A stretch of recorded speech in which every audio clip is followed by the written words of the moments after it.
Now Joseph gave these instructions to the steward of his house: fill the man's sack with as much food as they can carry, and put each man's silver in the mouth of his sack, and put my cup, the silver one, in the mouth of the youngest one's sack, along with the silver for his grain. And he did as Joseph said. As morning dawned, the men were sent on their way with their donkeys. They had not gone far from the city when Joseph said to his steward, "Go after those men at once, and when you catch up with them, say them, 'Why have you repaid good with evil? Isn't this the cup my master drinks from and also uses for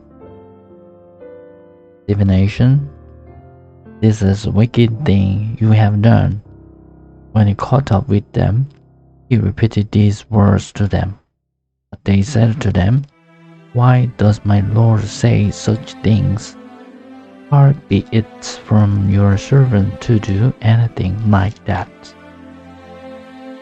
We even brought back to you from the land of Canaan the silver we found inside the mouths of our sack. So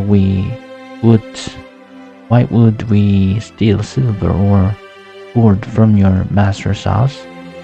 If any of your servants is found to have it, he will die, and the rest of us will become my Lord's slaves." "Very well then," he said, "let it be as you say. Whoever is found to have it will become my slave. The last of you will be free from blame." Each of them quickly lowered his sack to the ground and opened it. Then his steward proceeded to search, beginning with the oldest and ending with the youngest. And the cup was found in Benjamin's sack. At this, they tore their clothes. Then they all loaded their donkeys and returned to the city. Joseph was still in the house, and Judah and his brothers came in, and they threw themselves to the ground before him. Joseph said to them, "What is this you have done? Don't you know that a man like me can find things out by divination? What can we say to my Lord?" Judah replied, "What can we say? How can we provide our innocence? God has uncovered your servant's guilt. We are now my Lord's slaves, we ourselves and the one who was found to have the cup." But Joseph said, "Far be it from me to do such a thing. Only the man who was found to have the cup will become my slave. The rest of you go back to your father in peace." Then Judah went up to him and said, "Please, my lord, let your servant speak a word to my lord. Do not be angry with your servant, though you are equal to Pharaoh himself." My lord asked his servant, "Do you have a father or brother?" And we answered, "We have an aged father, and there is a young son born to him in his old age. His brother is dead, and he is the only one of his mother's sons left, and his father loves him." Then you said to your servants, "Bring him down to me, so I can see him for myself." And we said to my lord, "The boy cannot leave his father. If he leaves him, his father will die." You told your servant, "Unless your youngest brother comes down with you, you will not see my face again." When we went back to your servant, my father, we told him that what my Lord had said. And our father said, "Go back and buy a little more food." But we said, "We can go down.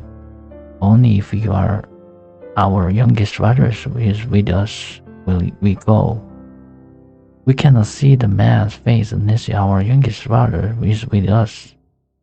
Your servant my father said to us, "You know that my wife bore me 2 sons. One of them went away from me, and I said, He has surely been thrown to pieces, and I have not seen him since. If you take this one from me through, and harm comes to him, you will bring my gray head down to the grave in misery. So now, if the boy is not with us, when I go back to your servant my father, and if my father, whose life is closely bound up with the boy's life, did that the boy isn't there, he will die. Your servant will bring the gray head of our father down to the grave in sorrow. Your servant guaranteed the boy's safety to my father. I said, if I do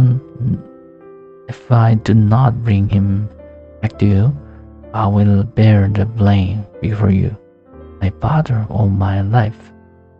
Now then, please let your servant remain here as my lord's slave in place of the boy, and let the boy return with his brothers. How can I go back to my father if the boy is not with us, is not with me? No, do not let me see the misery that would come upon my father